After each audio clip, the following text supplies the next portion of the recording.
रिश्तों के भी रूप बदलते हैं. Hi everyone, welcome back to my channel. कसे आहात तुम्ही सगळे? चला, स्वागत आहे तुमचं आमच्या छोट्याशा घरामध्ये. आज मी तुमच्यासोबत घराचा होम टूर शेअर करणार आहे. खूप काही असं फॅन्सी घर नाही आमचं, घरासारखं घर आहे बस, आणि त्याला जास्तीत जास्त जिवंत ठेवण्याचा मी प्रयत्न केला आहे. मी गेल्या वर्षीही तुमच्यासोबत होम टूर शेअर केलेला होता, पण गेल्या वर्षापेक्षा ह्यावर्षी काही चेंजेस झालेले आहेत आणि तेच मी तुमच्यासोबत आता सगळे शेअर करणार आहे. मला भरपूर कमेंट्स रिसीव्ह झाल्या होत्या की होम टूर दे म्हणून, आणि त्यासाठी जो आहे आजचा व्हिडिओ त्यांच्या रिक्वेस्टवर आहे. सो घरामध्ये एंट्री केल्या आधी दरवाजा उघडताच जो आहे तो सोफा दिसतो, आणि तो सोफा आम्ही बनवून घेतलेला होता अगदी मेजरमेंट घेऊन, आम्हाला जेवढा पाहिजे होता तेवढा. आणि हे टी व्ही युनिट पण आम्ही दिवाळीच्या जे आहे दिवाळीच्या आधीच आम्ही बनवून घेतलेलं आहे. ते फर्निचर तुमच्यासाठी नवीन असेल, जर तुम्ही लास्ट माझा होम टूर बघितलेला असेल, तुम्हाला जर तो व्हिडिओ बघायचा असेल ना, तर मी त्याचीही लिंक तुम्हाला डिस्क्रिप्शनमध्ये किंवा व्हिडिओच्या शेवटी तो व्हिडिओ लावते, म्हणजे तुम्हाला तो बघता येईल की आधी माझं घर कसं होतं. तर हे टी व्ही युनिट आम्ही अगदी स्मॉल साईजमध्ये बनवलेलं आहे. खूप काही जास्त फॅन्सी नाही आहे, असं काही जास्त म्हणजे खूप त्यामध्ये असं डेकोरेटिव्ह काही करण्याचा प्रयत्न केलेला नाही आहे. अगदी सिम्पल आहे, आणि हे आपले सॉलिड वूडमध्ये आम्ही बनवून घेतलेलं आहे, आणि त्याच्या साईडलाच तुम्हाला देवघर बघायला मिळतं आहे. त्याआधी मी तुम्हाला माझ्या बाल्कनीचा टूर देते, कारण ती सगळ्यात मस्त अशी जागा आहे माझ्या घरातली, जी निवांत जाऊन बसू शकतो आणि खूप मोठी आहे. हे घर घेण्यामागचं एकमेव असं मोठं कारण जे होतं ना, ते म्हणजे ही बाल्कनी होती. ही बाल्कनी एवढी मोठी मिळणार होती ना, म्हणूनच मी हे घर घ्यायला हो म्हणली होती. कारण याचं किचन पाहिजे तेवढा मोठा नव्हता, जो तुम्हाला आता बघायला मिळेलच व्हिडिओमध्ये. पण चला बघा, ही पूर्ण बाल्कनी मी झाडांनी सजवलेली आहे. अजून बरेच याच्यामध्ये मला झाडं ॲड करायचे. ते म्हणतात ना असं मिनी जंगलसारखं, तशी मला ही बाल्कनी जी आहे ती पूर्णपणे बनवून टाकायची आहे.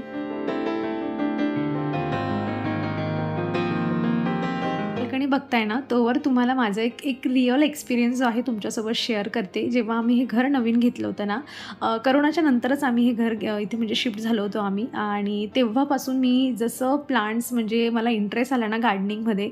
आता इतकी वर्ष झालेली आहेत, जवळजवळ 5 वर्ष झालेली आहेत, आणि 5 वर्षापासून मी कंटिन्युअस गार्डनिंग करते, आणि तो जो इंटरेस्ट आहे ना, तो काही माझा कमी झालेला नाही आहे. खूप असे कमी प्लांट आहे की मी माझ्या बाल्कनीत ॲड केलेले नाही आहे. काही प्लांट्स आले, काही प्लांट्स गेलेत, आणि अजूनही माझ्या विशलिस्टमध्ये बरेच प्लांट्स आहेत जे मला इथे ॲड करायचे आहेत, आणि तुम्ही मला कंटिन्यू वॉच करणार असाल तर तुम्हाला ते सगळं बघायला मिळेल. आज काही जास्त फुलं नाही आहेत बाल्कनीत, पण बरं झालं की त्याला मस्त मोठं फूल आलेलं होतं आणि ते तुम्हाला बघायला मिळतं आहे. तसे अजून जास्वंदही आहेत माझ्याकडे. काही प्लांट्स असे आहेत की मी जसं गार्डनिंग स्टार्ट केली ना, तर ते अजूनही माझ्यासोबत ते प्लांट्स आहेत, आणि बऱ्यापैकी असं वाटतं मला की गार्डनिंग करणं म्हणजे मनाची शांतता असते. एक आवडीचं काम जे आहे ना, आपण ज्याला म्हणू शकतो की दमल्यानंतर एखादं काम करून सुद्धा आपल्याला रिलॅक्स फील होतं ना, तसं माझ्यासाठी गार्डनिंग आहे. मी बरेच छोटे छोटे जे काही असे डेकोरेटिव्ह पीस असतील, किंवा आपण ज्याला म्हणतो ना DIY, असे मी बरेच बनवलेले आहेत जे तुम्हाला घरामध्येही बघायला मिळतील. आणि त्यातल्याच काही कुंड्याही होत्या ज्या मी तुम्हाला आता पेंटिंग केलेल्या कुंड्या दाखवल्या, त्याही मी स्वतःच्या हाताने कलरिंग केलेली आहे. वेळ असला ना की मला अशा सगळ्या गोष्टी करायला खूप जास्त आवडतात. हे उंच प्लांट जे तुम्ही बघितलं ना, हे 2-4 दिवसापूर्वीच आमच्या घरी आलेलं आहे. आणि इकडेही काही हँगिंग प्लांट्स आहेत. ते जे चिमणीचं घरटं तुम्ही बघितलं, ते पण मी स्वतःच बनवलेलं होतं.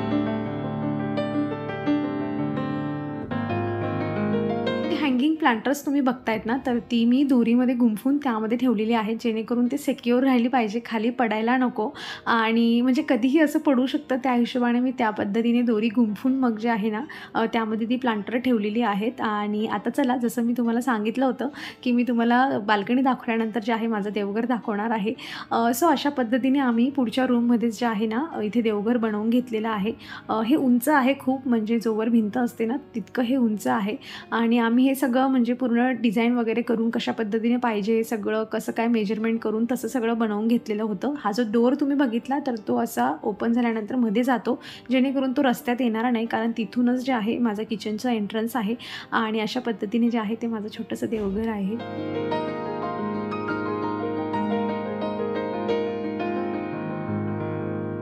आणि आता मी तुम्हाला पुढचा रूम दाखवते, जिकडून मी माझ्या किचनच्या एंट्रन्समध्ये उभे राहून जे आहे ना तुम्हाला हे आता पुढचा रूम दाखवते. तर अशा पद्धतीने किचनमध्ये उभे राहून हा जो असतो ना पुढचा रूम असा दिसत असतो. आधी ना आमचं ओपन किचन होतं, म्हणजे किचन मधून पुढचा रूम दिसायचा आणि पुढच्या रूममधून किचन अशी हाफ जी होती ना वॉल होती फक्त. पण त्यानंतर आम्ही तिथे जे होतं ते स्टोरेज बनवून घेतलं. मी तुम्हाला किचनमध्ये जेव्हा जाईल तेव्हा सांगते. तर हा जो आहे ना हा शू रॅक आहे आणि हा घेतल्यापासून बिचारा शू रॅक म्हणून काही यूज झालाच नाही आहे. मला किचनमध्ये तो एवढा आवडला तर मी त्याला अजूनही इथे माझे जे काही एक्स्ट्राचं सामान आहे किचनचा तो ठेवण्यासाठी यूज करते. असे जे काही प्रोडक्ट्स मी ऑनलाईन मागवलेले आहेत त्यांच्या लिंक्स ना मी तुम्हाला डिस्क्रिप्शनमध्ये देते किंवा मी प्रोडक्टसुद्धा टॅग करून देईल सगळे. सो तुम्हाला परचेस करायचं असेल तर तुम्ही बघू शकतात. गेल्या आय थिंक 2 महिन्यापासून आम्ही त्याला यूज करतो इथे किचनमध्येच आणि आता बघूया त्याचा मुहूर्त कधी लागतो आज शू रॅक म्हणून यूज करण्यासाठी. पण लवकरच मी त्याला शिफ्ट करेल.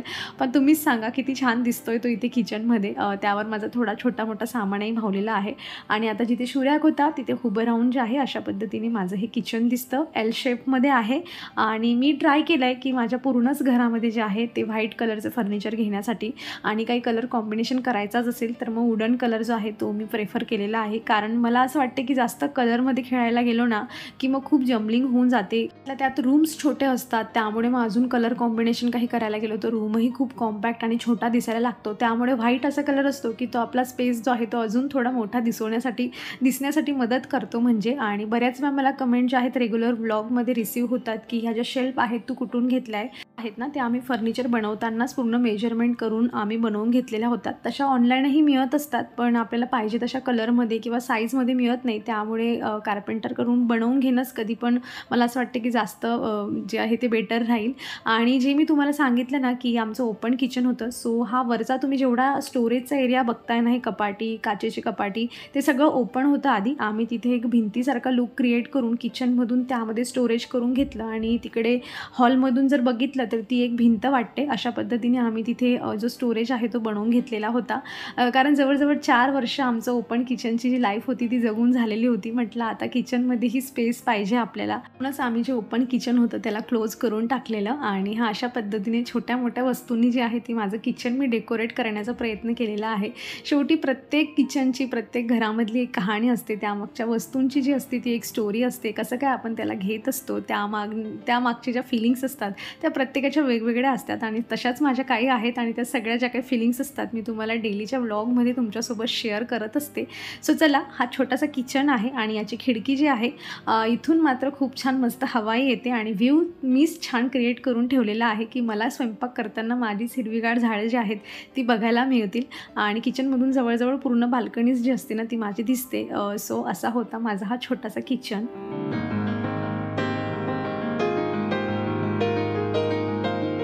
असा एक छोटासा रूम दाखवते जो रूम नव्हता बाल्कनी होते आणि आम्ही त्याला रूममध्ये कन्वर्ट करून घेतलेला आहे. याचं पूर्ण काय कसं काय बनवलं ना हे यावर पण एक डिटेल व्हिडिओ मी बनवला होता. तोही तुम्हाला ह्या व्हिडिओच्या शेवटी बघायला मिळून जाईल. तुम्हाला चेक करायचं असेल तर तुम्ही बघून घेऊ शकतात. तर ही ड्राय बाल्कनी होती. यामध्ये जसं तुम्ही बघितलं की दरवाजाच्या अगदी समोर जी होती ना तिथे मी फ्रीज आधी बनवून घेतलेलं होतं आणि त्यानंतर याला एक रूम बनवून घेतला. या छोट्याशा जागेमध्ये बराचसा सामान असतो. माझं वॉशिंग मशीन इथे आहे, डस्टबिन इथे असते, बरीचशी झाडं आहेत. वर एक शेल्फ बनवून घेतलेली आहे जी तुम्हाला व्हिडिओमध्ये बघायला मिळणार नाही पण त्यामध्ये खूप जे आपण भंगार म्हणतो ना तसंच पूर्ण स्टोरेज करून घेतलेलं आहे. आणि इथे असा एक प्लॅटफॉर्म बनवून घेतलेला होता जिथे माझा जार असतो, त्यानंतर माठ असतो उन्हाळ्यामध्ये. आणि ही खिडकी ओपन केल्यानंतर इथून माझा जो एंट्रन्स आहे मेन डोअर तो पण इथून दिसतो. म्हणजे घरी कोणी बेल वाजवायला आलं तर मी तिथे न बघता इथूनही बघून घेऊ शकते की कोण आलं आहे आपल्याकडे. सो अशा पद्धतीने हा एक छोटासा एक स्टोरूम आपण याला म्हणू शकतो तसा बनवून घेतलेला आहे. इथे आरो पण ठेवलेला आहे आणि म्हणजे असं विचारूच नका तुम्ही की इथे काय काय नाही ठेवलं आहे. अर्ध किचन जे आहे ते माझे ह्या बाल्कनीमध्ये शिफ्ट केलेलं आहे मी. अशा जागेचा पुरेपूर उपयोग जो आहे ना तो इथे करून घेतलेला आहे. तुम्ही बघू शकतात आरो आहे, माठ, जार वगैरे सगळं इथेच आहे. आमच्या इथे खूप जास्त हार्ड वॉटर असतं त्यामुळे आम्हाला पाणी पण विकत आणावं लागतं प्यायचं. बऱ्याच छोट्या मोठ्या ज्या वस्तू आहेत ना त्या मी या बाल्कनीमध्ये ठेवलेल्या आहेत.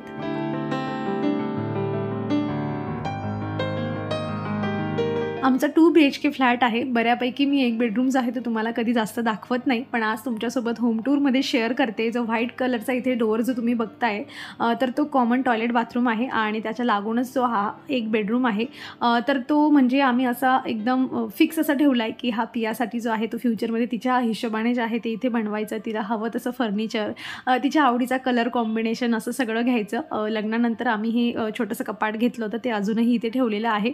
आणि त्यानंतर इथे एक बेड आहे आणि एक टीव्ही युनिट होतं, जे ॲज आता पिया म्हणजे तिचं जे काही तिला स्कूलचं जे काही ठेवायचं असतं बुक्स वगैरे त्याच्यासाठी ती यूज करते.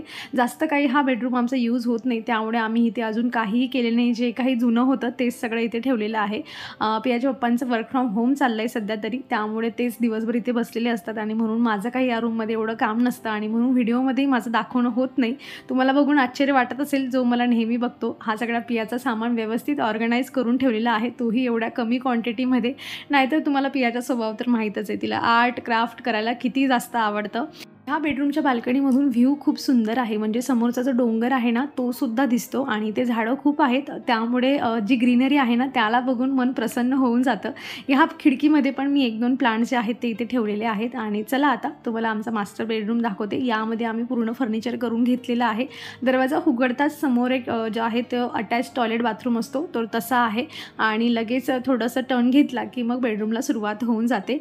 यामध्ये आम्ही पूर्ण फर्निचर जे आहे ते बनवून घेतलेलं आहे. फक्त एक चेस्ट ऑफ ड्रॉवर तुम्हाला दिसेल, ते मी ऑनलाईन मागवलेलं होतं.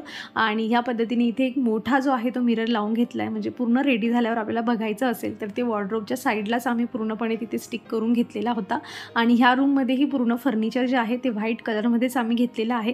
म्हणजे बघा ना की आता मला ज्या कलरची बेडशीट टाकायची आहे, कर्टन टाकायचे आहे, भिंतीला एखादा कलर द्यायचा आहे, तर मी त्या कलर कॉम्बिनेशनसोबत घेऊ शकते. म्हणून व्हाईट कलर मला असं वाटतं की खरंच खूप छान दिसतो. काही महिन्यांपूर्वीच मी हा चेस्ट ऑफ ड्रॉवर घेतलेला होता. ॲज अ ड्रेसिंग युनिट म्हणून मी याला यूज करते. बराच स्टोरेज मला त्यामध्ये मिळून जातो आणि त्याच्यावर असा मिरर वगैरे लावून थोडे शोपीस वगैरे इथे ठेवलेले आहेत. आणि एवढा एरिया जो आहे ना तो फक्त ह्या म्हणजे पूर्ण रूमचा लुक माझ्या ह्या चेस्ट ऑफ ड्रॉवरमुळे आणि त्यावर केलेलं थोडंसं डेकोरेशनमुळे पूर्ण लुक जो आहे तो चेंज झालेला आहे. आणि व्हाईट कलरचं आमचं फर्निचर असल्यामुळे तो चेस्ट ऑफ ड्रॉवरही त्यासोबत लगेच मॅच झाला. असं वाटलं नाही की याला आपण नंतर कुठून तरी आणलेलं आहे. अशा पद्धतीने जे आहे ते व्हाईट कलरचं कॉम्बिनेशन जे आपण करून घेऊ शकतो, इझिली कुठेही अवेलेबल होऊन जातो. त्यासोबत जर आपल्याला काही कॉम्बिनेशन करून घ्यायचं असेल तर. आणि साईडून जे आहे इथून आमचं स्लायडिंगचं वॉर्डरोब आहे, त्याच्यावर आम्ही लॉफ्ट पण केलेलं आहे, जिथे स्टोरेजसाठी जागा आहे भरपूर. बराच सामान तिथेही वाहून जातो. आणि अशा पद्धतीने जो आहे तो आमचा बेडरूम आहे. ह्या बेडरूममध्ये किंवा ओव्हरऑल पूर्ण घरामध्ये जे काही छोटे छोटे बदल होत असतात ते मी तुमच्यासोबत जे रेग्युलर व्लॉग्स असतात त्यामध्ये शेअर करत असते. एखादी वस्तू घेतली ती चांगली आहे किंवा वाईट आहे किंवा मला त्याचा वाईट एक्सपिरियन्स आला तर तुम्ही त्यातून कसं वाचू शकतात, हे सगळं मी तुम्हाला डेली व्लॉगमधून जे असते तुमच्यासोबत शेअर करतच असते. सो चला मग हे असं माझं जे आहे ते छोटंसं घर आहे आणि माझ्या मनाप्रमाणे मी याला जे आहे ते सजवून ठेवलेलं आहे. आम्ही 2021मध्ये जानेवारी महिन्यामध्ये आम्ही ह्या घरामध्ये शिफ्ट झालो होतो. जवळजवळ 5 वर्ष तर झालेले आहेत. 1.5 वर्ष आम्ही मुंबईला होतो. 1.5 वर्ष हे घर पूर्णपणे बंद होतं आणि ते 1.5 वर्ष मायनस करता म्हणजे 3.5 वर्षामध्ये आम्ही बरंचसं जे आहे घर चेंज करून टाकलं आहे. म्हणजे एका खाली घराला घ्यायचं, त्याला आपल्या पद्धतीने रंगवायचं, आपल्या पद्धतीने त्यामध्ये सामान ठेवायचा, एक एक गोष्टी जी आहे ती बचत करून सगळी त्यामध्ये घ्यायची. पुढचा फ्युचरचा विचार करून बरेच आपण चेंजेस करत असतो आणि अशा छोट्या छोट्या बऱ्याच गोष्टी मी ह्या घरामध्ये केलेल्या आहेत माझ्या आवडीप्रमाणे, माझ्या सोयीप्रमाणे. आणि चला मग आता मी हा माझा होम टूरचा व्हिडिओ इथे संपवते आहे. अपेक्षा करते माझं घर तुम्हाला आवडलेलं असेल. कुठला रूम किंवा कुठला असा कॉर्नर तुम्हाला जास्त आवडला मला कमेंटमधून नक्कीच सांगा. स्पेशली माझी बाल्कनी कशी वाटली ते नक्की सांगा. चला मग चॅनलवर तुम्ही नवीन असाल तर प्लीज चॅनलला सबस्क्राईब करा. आपण भेटूयात पुढच्या अशाच इंटरेस्टिंग व्हिडिओमध्ये. तोवर तुम्ही स्वतःची काळजी घ्या. So take care friends and bye.